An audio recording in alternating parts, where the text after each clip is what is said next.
a very deep dive into some data. You know, when it comes to this show, let's all say it together. The data are the bricks, the opinion, well, that is, of course, the mortar that builds the wall of which that we have against the madness, particularly of the left. Now, I've got to start with the obvious here, which is, of course, what took place on Friday, the firebombing of the synagogue in Melbourne. Now, there's not much more I can add to people who are more directly affected by it, but there are moments in any country at any one time, there are moments that are big or small where we know instantly whether the person who is leading either our organisation or, in this case, the country is up to it. And unsurprisingly, when the rising tide of anti-Semitism that has been building since October, more than a year ago now, has essentially been 50-50'd by the Prime Minister, 50-50'd by the industrial left, turning around and saying that it's just as important that we go after Islamophobia as anti-Semitism, please. All right? Any attack on any place of worship, be it Muslim, Jew, Hindu, Christian, whatever, is of course a disgrace. The idea that people didn't die, so therefore, is it really as big as people? Yes! The whole point is that we are able to have the conversation about the places in our community that are important to us, but thankfully not having to deal with the horrible situations like, of course, that mosque shooting which took place in New Zealand. Now, this Prime Minister, because he is caught, he's not just caught in terms of left and right. He's not just blind to right and wrong, but he is so in his DNA a person who has come up and kissed the ring all the way through of the left, from education to a staffer, all the way through to becoming an MP, a minister, a shadow minister, an opposition leader, and then a Prime Minister. But of course, unlike people on television, unlike the people who write or storm your office, you are the person who is the representative of the country. And every time they turn around and tell us, regardless of whether it's Team Red or Team Blue, I will govern for all Australians. Well, how many times have we seen over the past 2 and a bit, almost 3 years, that, of course, like so many other things, is a lie? They have a certain hierarchy of Australians, a certain set of people who are their priorities, who are their focus. And when it comes to matters to do with the Middle East, there is a numbers game here, apart from philosophically and everything else, and there are more Labor seats that have got significant Islamic populations than there are Labor seats with Jewish populations.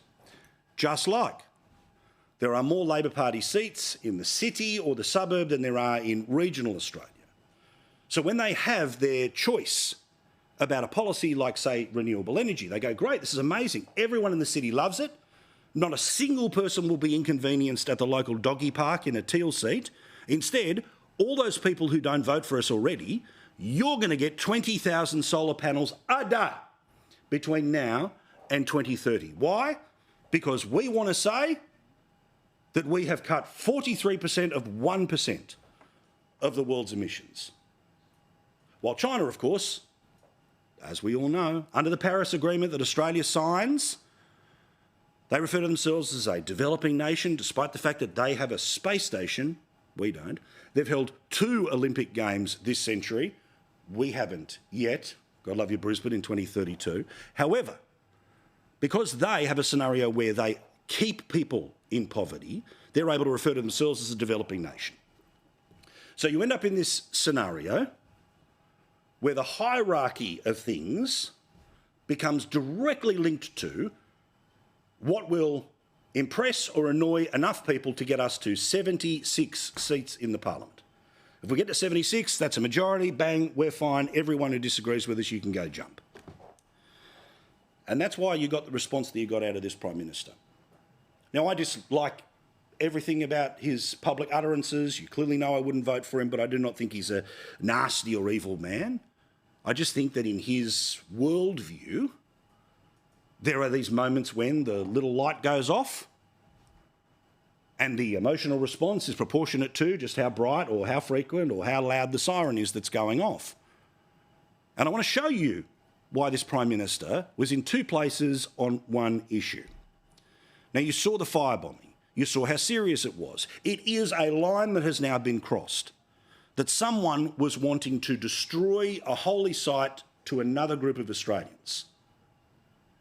If Australians were in that building, there may well have been serious injuries or, of course, death. This was the Prime Minister when talking about it first, when it wasn't quite clear to him how to respond. This is what he said. There's no place in Australia for an outrage such as this. To attack a place of worship is an attack on Australian values. To attack a synagogue is an act of anti-Semitism. Correct. But it's also an act of terrorism. Now, we don't have to get complicated about what does terrorism mean, because it's very obvious. When somebody commits an act of violence that is about attempting to stop someone following their faith or their political freedoms or being able to carry out their freedoms in a country, that's terrorism.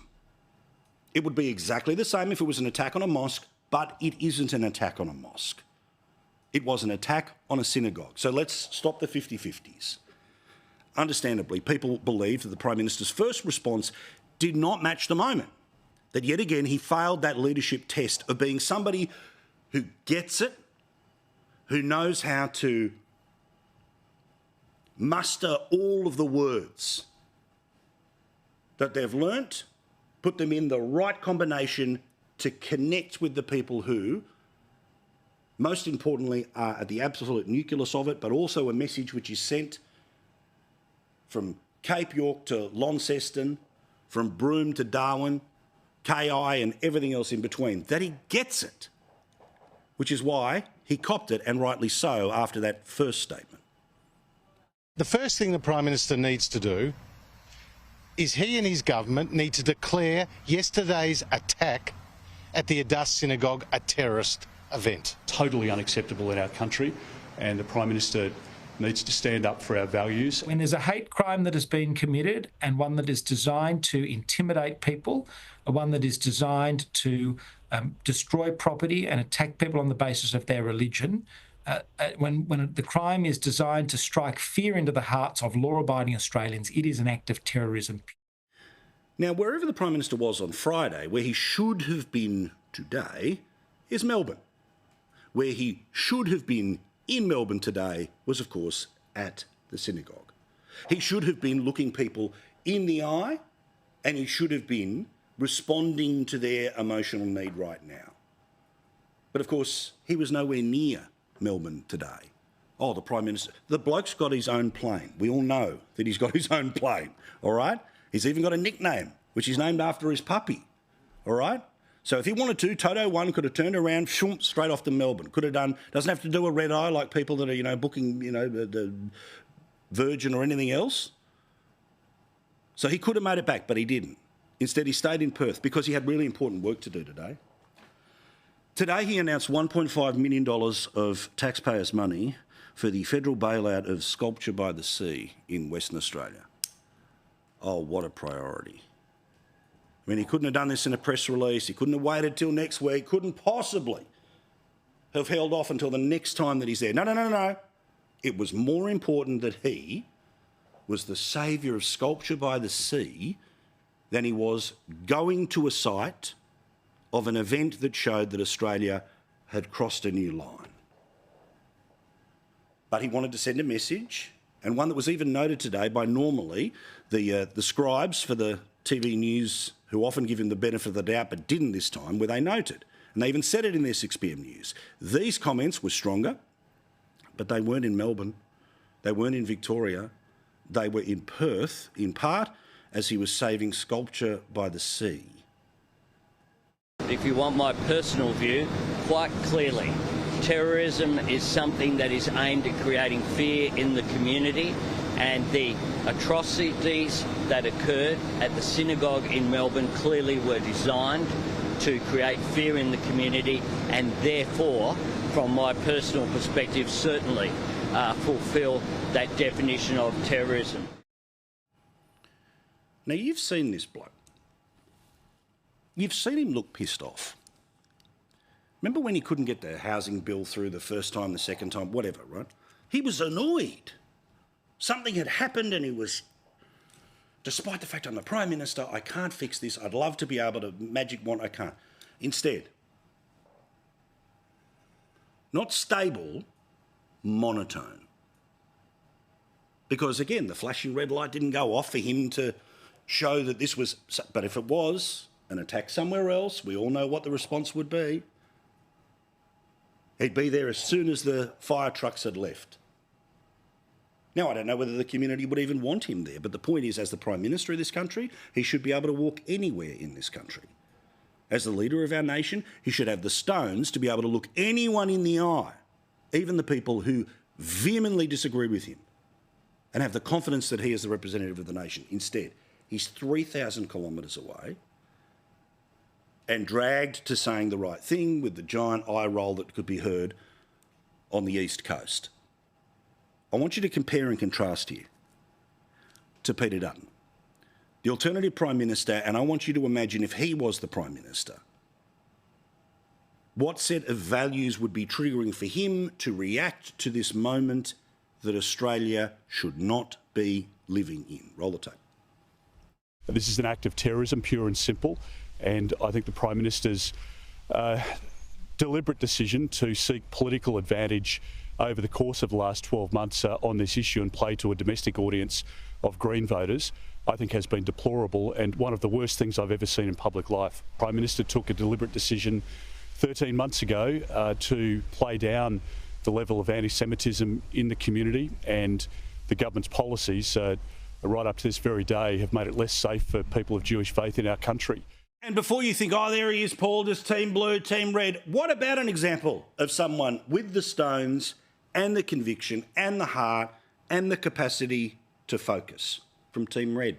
Here's the New South Wales Premier, Chris Minns. This didn't happen in his state, but he is responding on the behalf of those that are afraid one day it may.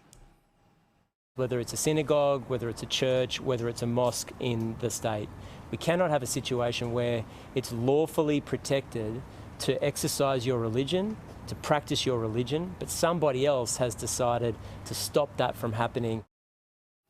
Albo, there is a way to do it, but either you don't want to or you're not up to it. Either way, we're all watching, we all see, and we all see yet another failure.